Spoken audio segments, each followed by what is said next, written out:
Hello good morning everyone. हम अपना twelfth का फर्स्ट चैप्टर स्टार्ट करने वाले हैं, सॉलिड स्टेट। ठीक है, तो जनरली जैसे हम जानते हैं, अभी तक हम पढ़ते हुए आ रहे हैं कि जो मैटर होता है उसकी हमारे पास थ्री स्टेट्स होती हैं। ठीक है, solid, liquid and gas. Depending upon their intermolecular forces and thermal energy, matter is classified into three categories, solid, liquid and gas. तो उसी में से हम अपना सॉलिड स्टेट पढ़ने वाले हैं। Liquid state and gases state हम फर्दर स्टडी करेंगे, बट अभी हमारा जो चैप्टर वन है वो है सॉलिड स्टेट। ठीक है, तो चैप्टर को स्टार्ट करने से पहले हम कुछ बेसिक कॉन्सेप्ट देख लेते हैं, जैसे कि हमारी जो जनरल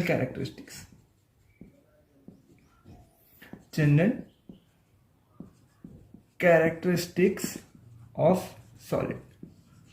ये तो हम सभी छोटी क्लासेस में पढ़ते हुए आ रहे हैं कि जो हमारे सॉलिड्स होते हैं वो क्या होते हैं। Solids are rigid. सॉलिड क्या होते हैं? रिजिड। और उनका क्या होता है? डेफिनिट शेप होता है। ठीक है, इस पॉइंट को हमें एक्सप्लेन करने की ज़रूरत नहीं है। ठीक है, जो सॉलिड होते हैं वो रिजिड होते हैं और क्या होता है उनका? Definite shape and mass. उनका जो शेप और मास होता है वो क्या होता है? डेफिनेट होता है। ठीक है, मतलब ऐसा नहीं है कि उनका जो शेप है, मास है, वो कंटेनर टू कंटेनर वेरी करेगा। They have definite shape and definite मास। जैसे कि लिक्विड होता है, पानी होता है, हम उसे बकेट में डालते हैं तो बकेट का शेप का हो जाता है, और बाउल में डालेंगे तो बाउल का शेप का हो जाता है। मतलब उसका शेप होता है वो वेरी करता है, बट सॉलिड का जो शेप होता है वो फिक्स होता है, वो वेरी नहीं करता। ठीक है, पॉइंट नंबर 2 है volume, definite volume. Definite volume, ठीक है, डेफिनेट वॉल्यूम। उसके बाद हम पे पॉइंट नंबर थर्ड हम पे ये होता है intermolecular forces. Intermolecular forces are very strong. मतलब इसका मतलब क्या है कि जो सॉलिड के जो पार्टिकल्स होते हैं उनके बीच में जो लगने वाला फोर्स ऑफ अट्रैक्शन है वो बहुत ज़्यादा स्ट्रांग होता है। मतलब ऐसे नहीं कि इजीली ब्रेक हो जाएंगे, बहुत ज़्यादा टाइटली ये पैक्ड होते हैं। सॉलिड के जो कॉन्स्टेंट पार्टिकल्स होते हैं सॉलिड में, वो क्या होते हैं? बहुत ज़्यादा टाइटली पैक्ड होते हैं। उसका जो हम पे फोर्थ पॉइंट है solids are almost incompressible.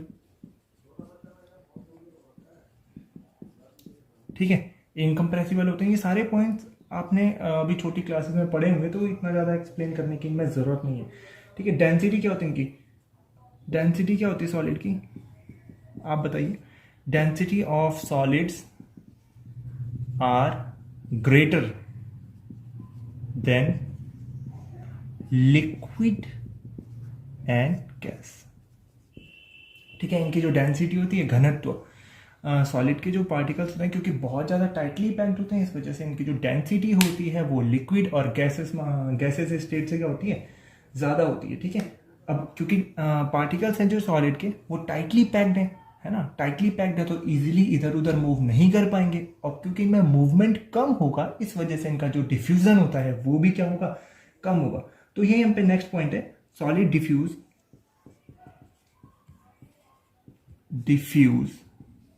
very slowly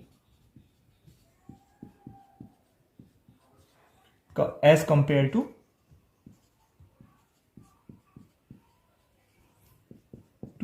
liquid and gas।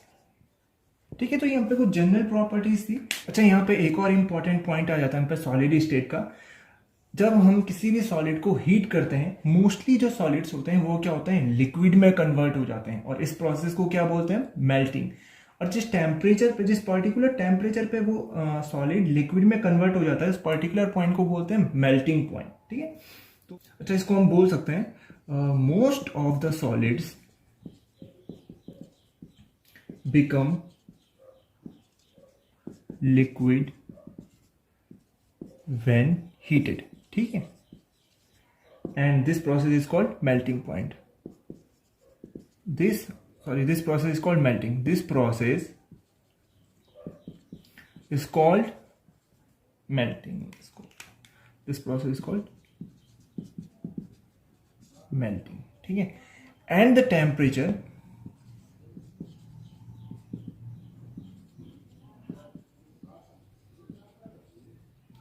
at which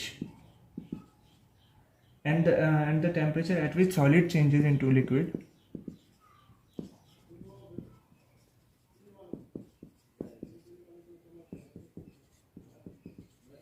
is called melting point. It's called melting point. Okay और ये जो मेल्टिंग पॉइंट होता है ये डिपेंड करता है, melting point depends upon nature of solid. ठीक है, हर सॉलिड का अपना अलग अलग मेल्टिंग पॉइंट होता है. Melting point of any solid depends upon its nature. ठीक है, of a solid depends upon its nature.